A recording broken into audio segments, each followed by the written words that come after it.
E aí, galera, voltei aqui. Vocês devem ter percebido que vocês não viram minha cara feia na último vídeo, né? Ou na última parte da aula ali, na parte anterior, naquela que vai dar um cortinho e vai me aparecer agora. É justamente porque eu tive um problema com esta coisa que está aqui, chamada câmera, né? Webcam, ou, no meu caso, a câmera do meu celular. Mas enfim, voltando então às nossas aulas, a gente vai falar agora um pouco sobre o que essas pesquisas históricas e suas fontes em relação aos estudos dos povos americanos, os povos pré-colombianos. Gente, vamos lembrar. Eu não quero lembrar, professor. Tá muito difícil a minha vida. Eu quero lembrar de nada nessa época. Vamos lembrar. Força. São 6 tipos de fontes.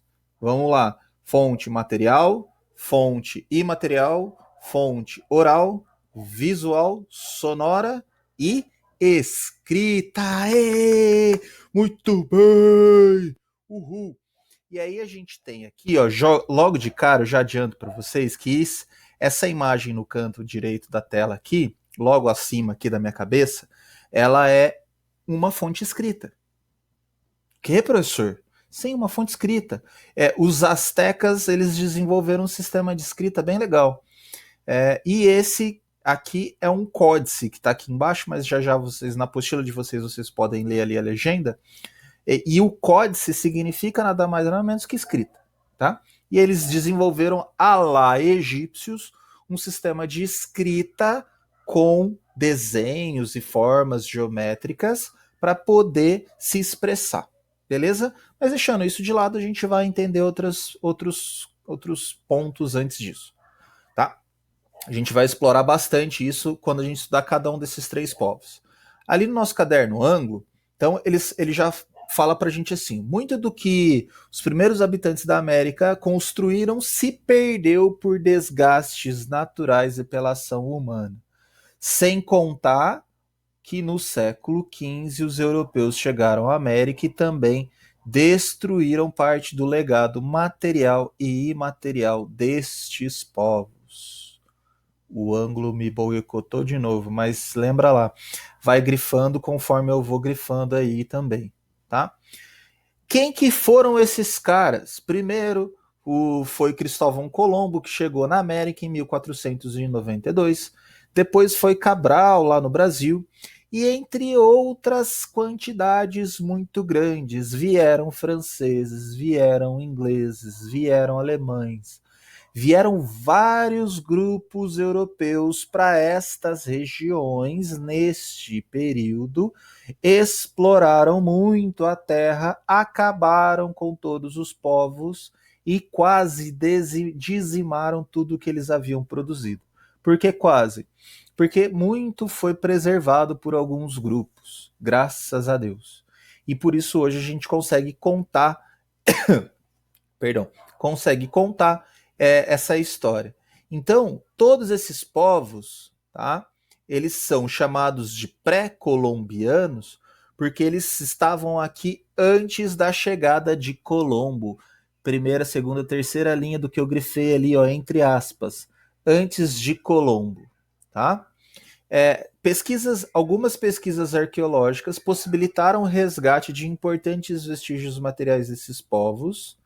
Instituições públicas e privadas, como universidades, museus e arquivos, têm se dedicado a preservar e estudar elementos dessas culturas. Com isso, os pesquisadores têm acesso a documentos escritos originalmente pelos povos que habitavam o território da América, por meio ou de códices ou de crônicas. Essas 2 palavras são fundamentais que vocês grifem aí, ou de relatórios elaborados pelos europeus sobre o modo de vida dos indígenas.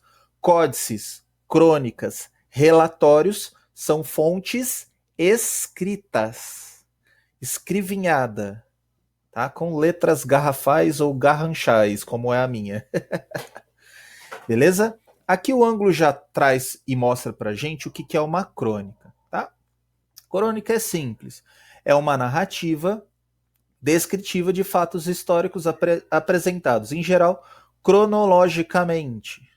Para os europeus, entre os séculos XIII e XVII, a crônica tinha o objetivo de divulgar os grandes feitos dos monarcas e com isso garantir que se mantivessem na memória de um povo. Beleza? Então, quem eram os cronistas? Eram os próprios incas, astecas e maias? Eram os tios lá da Europa. Tá? Era a galera que vinha nos barquinhos lá pelo Oceano Atlântico e chegava aqui. Beleza? Além desses documentos escritos, materiais, que também têm os vestígios arqueológicos, nós temos as informações, então, né, das pesquisas arqueológicas, da tradição oral, dos mitos, cerimônias religiosas e festividades. Ou seja, cultura material, cultura oral e também cultura imaterial. Beleza? E aí a gente vai conhecer o mito dos maias sobre a criação do universo. Beleza? Então, vamos lá. Eu vou fazer a leitura do mito para vocês, depois a gente conversa um pouquinho. Aí o ângulo traz assim: como é a mitologia maia? O mundo era um oceano escuro, onde os deuses viviam imersos. Kukulkan, a serpente emplumada, Huracan e Tepeu deram forma à terra como vales e montanhas. Depois vieram as plantas e os animais, que tinham um problema do ponto de vista dos criadores. Não falavam nem louvavam os deuses. Por isso, foram condenados a se comerem uns aos outros. O trio que queria uma criatura que o adorasse fez um que cumpria isso, mas fracassou. O homem de barro derretia ou se quebrava em pedaços nos primeiros passos. Depois fez um modelo mais forte, um homem de madeira. Mas eles o irritaram, porque só louvavam a si próprios. Os deuses irados enviaram uma tempestade de lava que matou praticamente a todos. Misturando farinha de milho, água e sangue divino, o trio fez 4 homens belos e capazes de demonstrar gratidão. Eram tão inteligentes quanto os deuses, o que os inquietou. Eles desceram uma nuvem sobre os olhos dos homens de milho, reduzindo sua sabedoria pela metade. Para compensar, deram a eles 4 mulheres.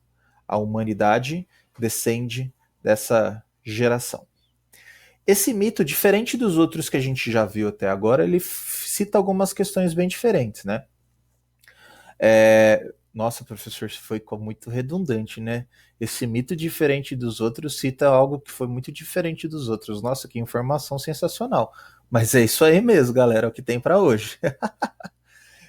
Então a gente tem que pensar assim: diferente de outros mitos, esse traz alguns elementos que são interessantes. Por exemplo, aqui tem um primeiro homem que surge do barro, assim como outros mitos, mas esse não foi perfeito, faltava-lhe coisa. Faltava o quê? Faltavam os elementos que está ali, ó, farinha, água e sangue divino. Fora isso, a gente vai ter elementos que são muito próximos, né, em relação a outras divindades.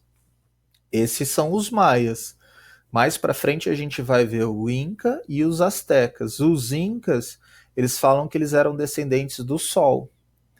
E o Sol, como outros deuses, né, talvez o mais importante, porque afinal de contas era o Sol que dava vida, né, aos alimentos e a tudo na Terra, ele deu origem a essas pessoas, né?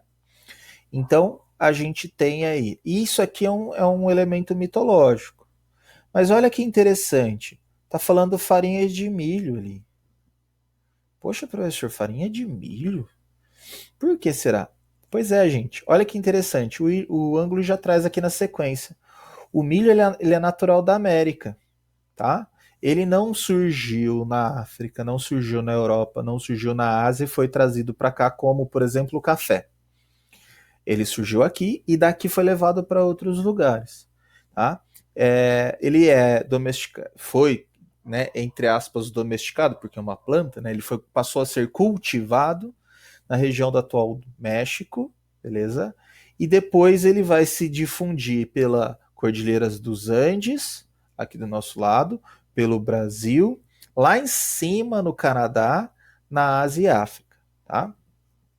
E aí tem essas outras questões que eles vão abordar nesse textinho, mas é importante que vocês saibam isso aí, beleza?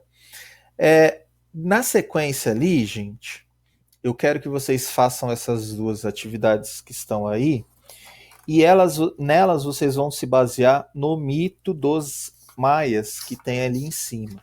Vou pegar o meu caderno ângulo aqui para eu poder explicar os exercícios para vocês não terem dúvida, beleza? Então é assim, ó, você vai reler o texto, tá, dessa mitologia maia e responder a questão. Simples. Letra A. Copie o trecho que permite concluir que os maias eram politeístas. Fácil, procura no texto e só copia. B. Com que objetivos os deuses criaram os homens de milho? Qual era o objetivo principal dos deuses? Também tem lá, é bem fácil. E C. Considere que você leu no texto qual é a importância que o milho tinha para os maias e os astecas. Leva em consideração o que você está especulando e pensa ali o que você acha que é em relação ao que os maias acreditavam sendo, não acreditavam sendo milho, mas qual a importância mesmo do milho para eles, beleza? Porque, afinal de contas, para aparecer num mito, quer dizer que devia ter alguma importância. Qual será que era essa importância? Ok? Então, a gente fica por aqui. Na quinta-feira, a gente tem a nossa aula ao vivo. A gente vai falar na nossa aula ao vivo sobre o primeiro povo ali, que é propriamente os maias. Eu vou levar vocês num passeio online por uma pirâmide maia que tem lá na região da Guatemala, né, onde fica aí a região dos maias. E aí a gente vai falar sobre alguns mistérios. Beleza? Espero que vocês gostem. Beijos, queijos, caranguejos. Valeu, falou, até a próxima!